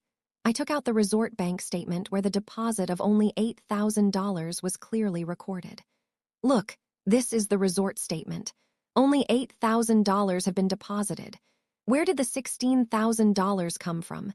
If you paid it all, show the transfer receipt. Marcus's face turned red. He searched his pockets, but after a good while he didn't pull out any proof. He couldn't. At that moment, my mother-in-law, who was sitting among the guests, stood up, pointed at me, and shouted, "Harpy, you came on purpose to ruin my son's party. You're going to get it." She tried to lunge at me, but the lawyer stopped her quickly. "Ma'am, please calm down. Let's talk things over calmly. If you try to assault my client, we will call the police." My mother-in-law, upon being stopped by the lawyer, threw herself on the floor again, ready to cry and scream. But this time, no one paid attention to her. All the guests were commenting on Marcus's story. I ignored my mother-in-law and took out another folder of statements, the proof of Marcus's asset diversion. And look at this. Between April and September of last year, he transferred a total of 5 times our joint assets, $80,000, to his personal account. Of that money, $45,000 he used to buy the bride who is here present watches, necklaces, and the wedding dress. I paused. My heart pounded, but my voice stayed steady. The other $35,000 he used to pay gambling debts. A collective gasp rippled through the ballroom. Surely you didn't know. Not only is he an adulterer, but also a gambler with quite a few debts. Those $80,000 were the money we had saved together, money my family contributed and that I earned with my effort managing the business. He diverted it without consulting me and used it for this. Tell me, do you think he has the right to pronounce the words "I won't abandon you"? These words caused an even greater commotion below the stage. Some of Marcus's relatives frowned and commented, "Marcus gambles too. That's not right. And using his wife's money to spend on the mistress. How shameful." The mistress's face went completely white. She let go of Marcus's hand and said with a trembling voice, "You tricked me. You told me you had earned that money yourself, and on top of that, you gamble and have debts." Marcus tried to excuse himself, but he stammered and couldn't articulate a word. Sweat was pouring down him. I took out my phone again, played the recording of his threats, and turned up the volume. "Listen to this. It's a call he made to me the other time to threaten me." If you don't reactivate the cards, I'll come to your house every day to make a scene. And I won't let you live in peace, he had told me. And I also have the recording of his mother and sister coming to my house to break things. Tell me, does this seem like a way to get along? The insults and growls from the recording echoed clearly.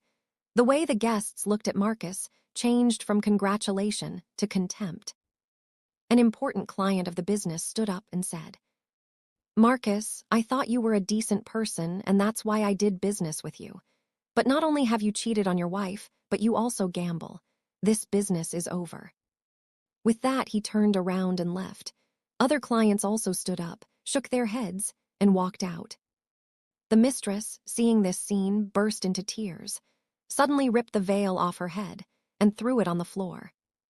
"It's over. You tricked me. You promised me an $80,000 party without having a dime. You're a scammer." She ran to get off the stage, but the hem of her dress caught on a chair, and she tripped. The dust-stained dress looked pitiful. Marcus ran to help her, but she pushed his hand away and ran out crying. The guests below the stage also began to leave one after another. Some passing by pointed at Marcus and said, "What a shame. Better not to deal with people like that." My mother-in-law sitting on the floor cried, looking at the ceiling, and Rochelle next to her with a pale face didn't say a word. The MC on stage stood with the microphone in his hand, stunned. He had hosted countless weddings, but he had never seen such a chaotic spectacle. The resort manager came out from the back, approached Marcus, and handed him a bill. "Mr. Marcus, the deposit is still pending, and now that the party has ended like this, you will have to be responsible for damages to the resort. Several of the guests' tables that have left haven't been touched, so you will also have to pay for the food."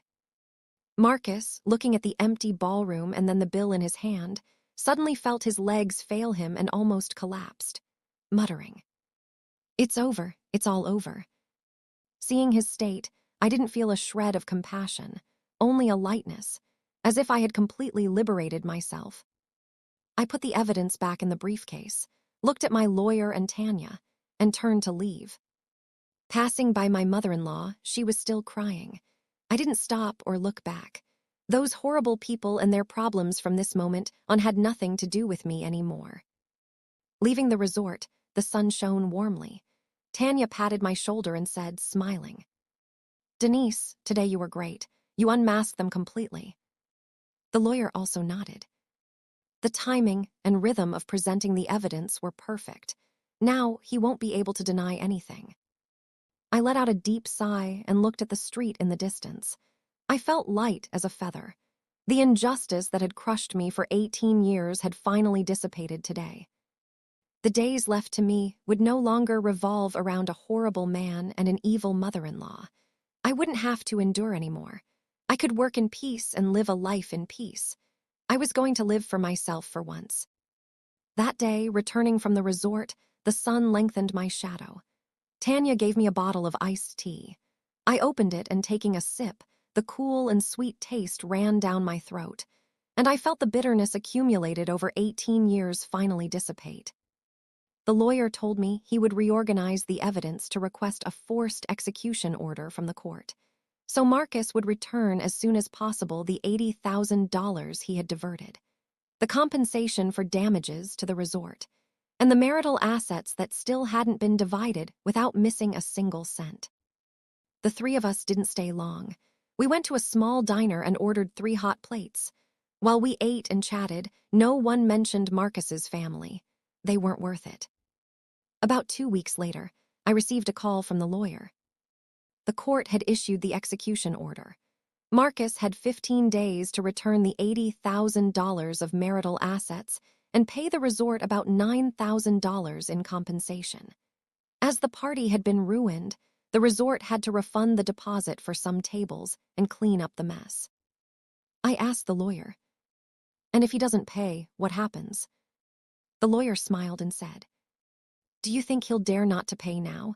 His landscaping business without customers closed a while ago, and he owes more than $10,000 in equipment to a supplier.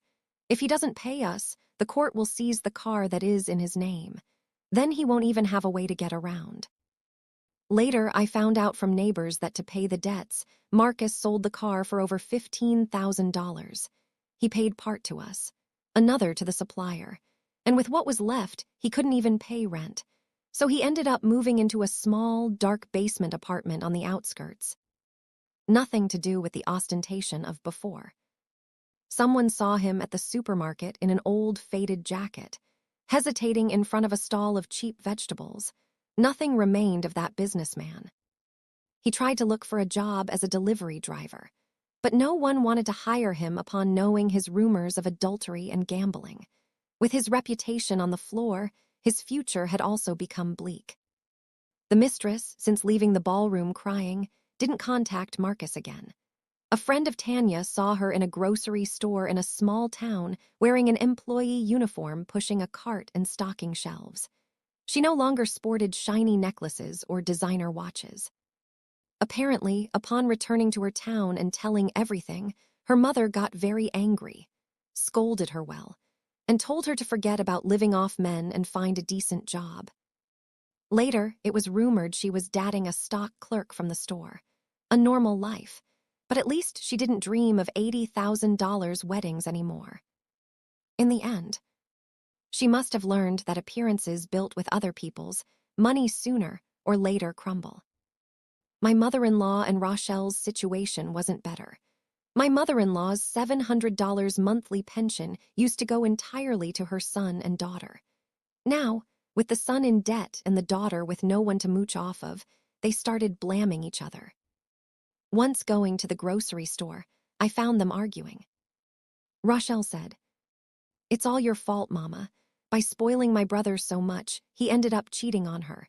And now look, I can't even buy myself a new purse." My mother-in-law, crying, replied, "And if you hadn't been taking money from your brother every day, would we have reached this point?" The two argued with red faces, and passers-by stopped to look, but no one separated them. Before, when they tormented me, the neighbors saw everything. Now that they were in that situation, it was the result of their own actions. Later, I found out my mother-in-law entered the hospital, but Rochelle didn't pay the bill, and Marcus had no money either. In the end, some lifelong friends of my mother-in-law took up a collection to pay the expenses. Upon leaving the hospital, my mother-in-law lived alone and sad in her old house, and nothing remained of her former haughtiness. My life, on the other hand, was getting better and better. After half a year working at the flower shop, the owner, seeing I did well, not only raised my salary to $3,500, but also put me in charge of purchasing and inventory management. Later, she hired 2 part-time employees so I wouldn't have to go so early for the merchandise. The neighbors loved buying at our store. They said the flowers I chose were fresh and beautiful. Sometimes, if an elderly person forgot money, I told them to take it and pay me another day. Over time, I became friends with everyone. For example, Mrs. Johnson came every day for roses and sometimes brought me pie she made herself. Mr. Williams liked sunflowers, so I always saved some for him. In my free time, I walked with Tanya in the park, or on weekends, we went on trips to the surroundings. Last fall, we went to see the leaves on the trees, standing at the top of a hill, looking at the forest of maples in intense red, and feeling the fresh breeze. My heart was at peace. Winston at home had also gained a lot of weight. Every afternoon when I returned from work, he waited for me at the door, and as soon as I opened it, he ran to rub against my legs and sometimes brought me a toy to play with him. Before, my house was always full of arguments. Now, finally, I lived a quiet life. Once Mrs. Johnson, chatting with me, told me her daughter was arguing a lot lately with her husband, that the son-in-law mistreated her, and the daughter didn't dare defend herself. She didn't know what to do. After thinking for a moment, based on my experience, I gave her some sincere advice. First, whoever you live with, always keep receipts and house documents. Don't think, as I did before, that trust is enough in a marriage. When you have to defend your rights, those are the most effective proofs.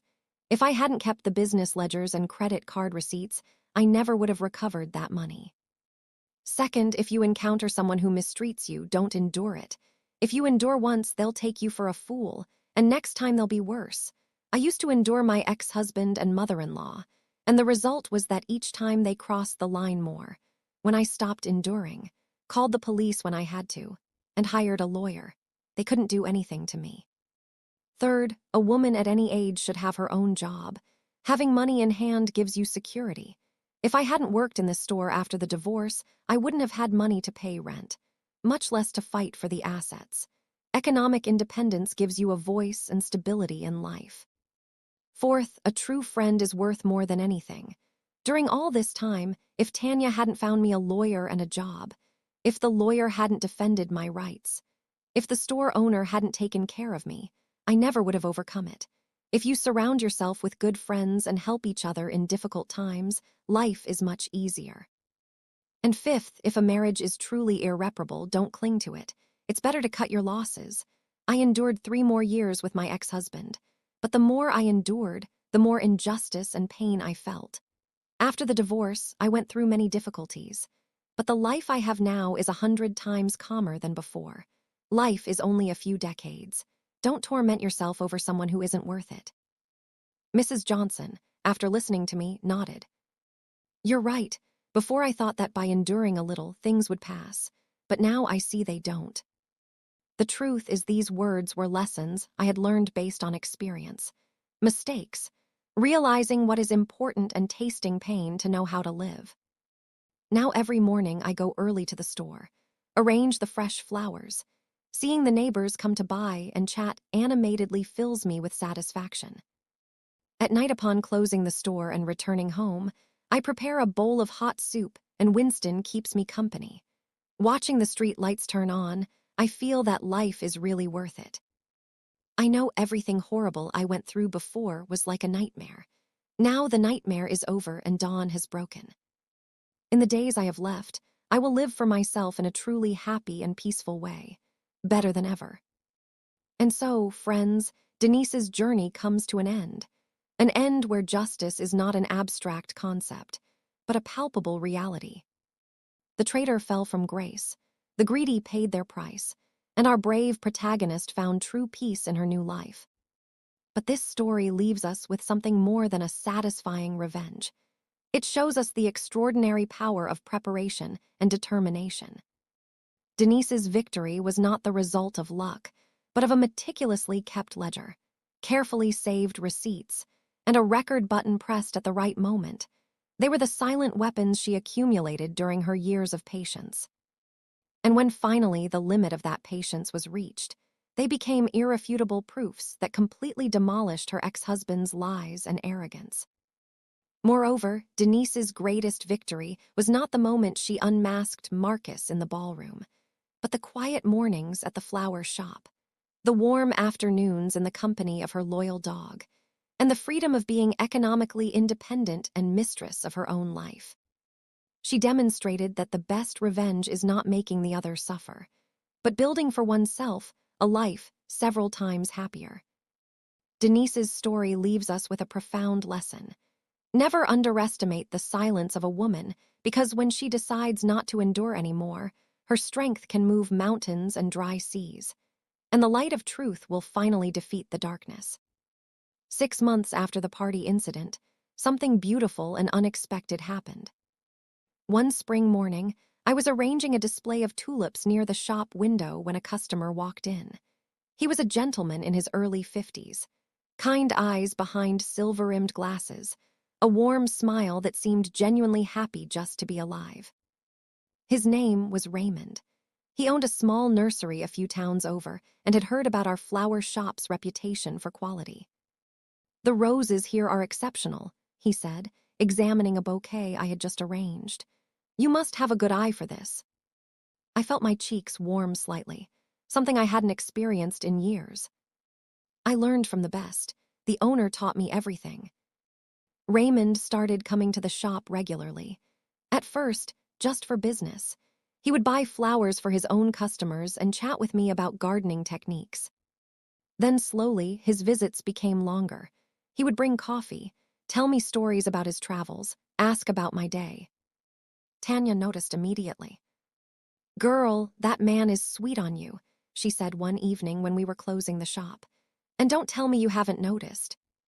I had noticed, but after everything with Marcus, I was terrified of trusting anyone again. One afternoon, Raymond asked if I would like to visit his nursery sometime, just to see his operation. No pressure. I almost said no, almost let fear win. But then I remembered something. I had promised myself I would live for me, really live. And that meant being open to good things, not just surviving. "I'd like that," I heard myself say. His nursery was beautiful, rows upon rows of flowers and plants. A small greenhouse filled with orchids, a pond with koi fish. We walked through the gardens as the sunset painted everything gold. Winston, who I had brought along, ran happily between the flower beds. "This is peaceful," I said softly. Raymond looked at me. "After my wife passed 5 years ago, I thought I'd never feel at home anywhere again. This place saved me. Work saved me. But mostly, I learned that it's okay to be happy again." I understood exactly what he meant. Our relationship grew slowly. Like flowers properly tended, he never rushed me, never demanded, never made me feel small. When I finally told him my whole story, the marriage, the betrayal, the cards, the party, he listened without interrupting. Then he said something I'll never forget. "Denise, the fact that you went through all that and came out stronger doesn't make you damaged. It makes you remarkable." On my 47th birthday, Raymond planned a surprise.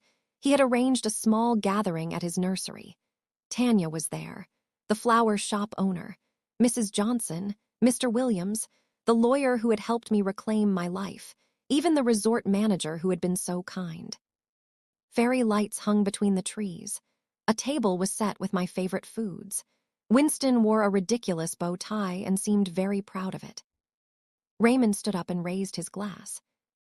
"To Denise," he said, "who taught me that second chances aren't just possible, they're beautiful." I looked around at all the faces of people who cared about me, who had supported me, who had believed in me when I barely believed in myself. Tears rolled down my cheeks, but for the first time in as long as I could remember, they were tears of pure happiness. A year later, Raymond and I got married. It was a small ceremony, nothing like the ostentatious disaster Marcus had tried to pull off, just our closest friends. The flower shop owner presided. Tanya was my maid of honor. Winston was the ring bearer, sort of. He mostly just barked excitedly and tried to eat the flowers. We held it in Raymond's nursery, surrounded by the roses and tulips and sunflowers I had come to love. The evening air was warm. The sky was pink and purple. When Raymond said his vows, his voice was steady but his eyes were wet. "Denise, I promise to always be your partner, your support, your safe place. I promise to never make you feel small, to always encourage your strength, and to spend every day making sure you know how extraordinary you are." I smiled through my own tears. "Raymond, I promise to trust again, to love again, to live fully and openly. I promise to water our garden together, both the flowers and us." Everyone laughed, even the lawyer. After the ceremony, as Raymond and I danced under the fairy lights, I caught a glimpse of my reflection in the greenhouse glass. I barely recognized myself. Not because I looked different, but because I looked happy. Genuinely, deeply, completely happy. The woman who had stood outside the courthouse that cold day, clutching divorce papers and shivering. She was gone. In her place was someone who had learned her worth, who had fought for herself, who had built a new life from the ashes of the old one. Someone who had finally found peace. That night, lying in bed next to my new husband, with Winston snoring contentedly at our feet, I thought about the journey that had brought me here. The canceled credit cards, the confrontation with Rochelle, my mother-in-law's theatrics, Marcus's pathetic attempts to manipulate me, the engagement party, the evidence, the truth finally exposed. All of it had been painful, terrifying, exhausting. But all of it had been necessary. Because if I hadn't gone through the fire, I never would have discovered how strong I really was. I never would have found Tanya's loyalty, the lawyer's dedication, the shop owner's kindness, Raymond's love. I never would have found myself. Raymond stirred beside me. "You okay?" he murmured sleepily. "More than okay," I whispered. "I'm exactly where I'm supposed to be." He squeezed my hand, and I closed my eyes. The nightmare was over, dawn had broken, and the rest of my life stretched out before me, full of flowers, full of friendship, full of love. And they lived happily ever after, with a big smile. Did you like the story? And which city are you listening from? Let's meet in the comments. If you like the story, you can support me by sending a super thanks so I can keep bringing more stories like this. Thank you so much for your sweet support. I'm looking forward to your comments on the story. On the screen, you can see 2 new life stories that I highly recommend. There's so much more on my channel. Don't forget to subscribe. See you in the next life story, with love and respect.